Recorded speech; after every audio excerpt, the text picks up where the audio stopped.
Hi, this is Liselotte. I'm at VeeamON in New Orleans. We just had the Veeam Vanguard briefing, and I'm here with Michael White, who gave a great session on disaster recovery. It's very good to be here with you. And some of the things we talked about there, I'd like to talk about here, if that's okay. Yeah. The idea first is, what is BCDR? So the idea is BC means bringing the whole solution back. And what that translates to is restoring Exchange is a disaster recovery thing. You bring Exchange back.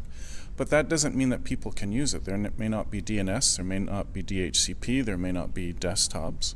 So the idea of BCDR is a customer or an end user actually being able to send and receive email successfully. That's BCDR. An Exchange server running, that's DR, and not that useful.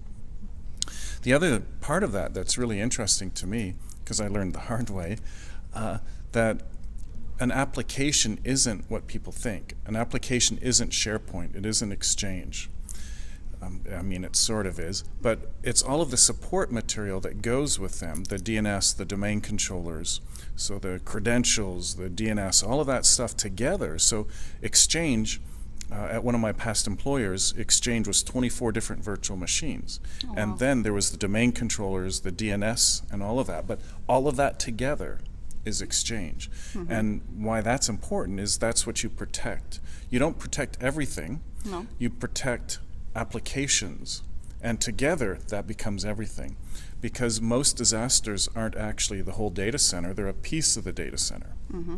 And that gives does that make it more difficult to restore, you think, or?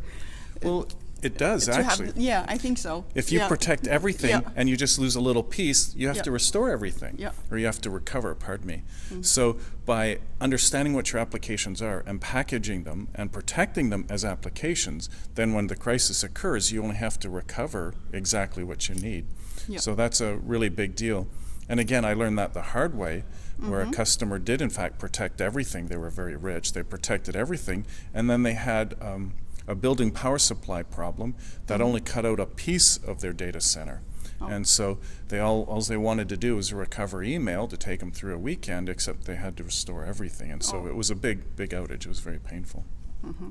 So the nice part about that is you also get to practice really easily. You can get one or two people to practice recovering Exchange. And the other thing, too, is you can actually start doing things like security tests or patch tests in the middle of your test failover. So it's better quality patch testing or better quality security testing. Yeah. And you talked about a product from Veeam. That was I'm afraid to say it because we have some NDA info, and I'll leave it to you so I don't say too much about this. So I'll get into trouble. Yes, and that's yes, fine. Please. You'll get into trouble. So it's VAO, Veeam Availability Orchestrator, and it's an orchestration tool that will orchestrate the recovery of your replicas in the appropriate way, meaning you can package your applications, as we already talked about, and recover them so that Exchange is recovered first, and all of the different machines that contribute to that are recovered in the appropriate order. And there's reports, dynamic reports, that when someone removes one of those Exchange VMs, there'll be a report generated with who did what, when, and that'll be sent to the administrative type designated contact. So very, very powerful. So you will get like the documentation for the disaster recovery test, and that's valuable. I know how lot of time that takes to make. Yes. And when there's problems and it's not working, it holds all the information of it not working, so that's good too. Clever. So there's actually 3 reports. There's the history report of when you do a failover, there's the configuration report when somebody changes something, and then we have one that is really interesting, and it's a little different. I've not seen it before. It's called a readiness check. So it's not a test failover, it's not a real failover, it's something else. It's where the software goes through your plan and looks at all the pieces of it and makes sure it can find them. Make sure that there's a recent replication, and make sure there's resources, and it just goes all the way through it and make sure everything's okay, and then it issues a little report. Is it ready or is it not? And so it's something that I use every time I create a new plan, every time I change a plan, I run the readiness report. Okay. In case I made a mistake or something. Okay, so it's like Sure Backup, or it is not like Sure Backup. Okay, great question. Sure Backup has 3 different things in it. So there's a Sure Backup job, then there's application groups, and then there's the virtual labs.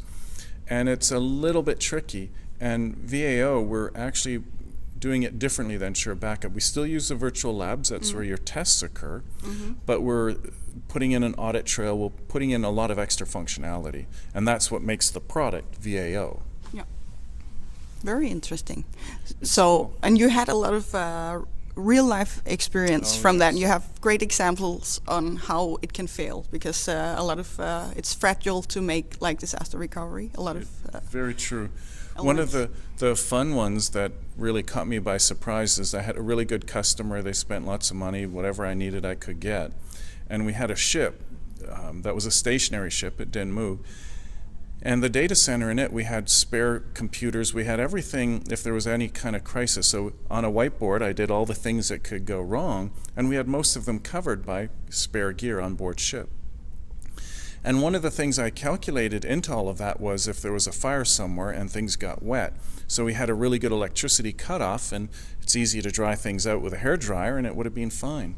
Except what I discovered the hard way is they use salt water to fight fire on board ship. And so you can't just use a blow dryer and dry off a circuit board or a network card and make it work again. No. So it was an expensive lesson to Yes. plan for salt water fighting fires. Ouch. Yeah. It was a hard lesson, but it turned out okay. Okay, good. So is there anything we need to cover here?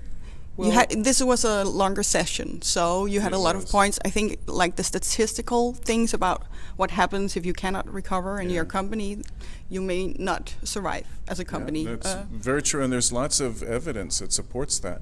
But I would like to mention that we have a session here at VeeamON on Thursday, where the product manager and I together are going to do some chatting about disasters and about VAO and how it can help in different things. And he wants to just sort of wing it, so I think it's going to be quite fun and entertaining. Okay, great. Thank you You're for welcome. this.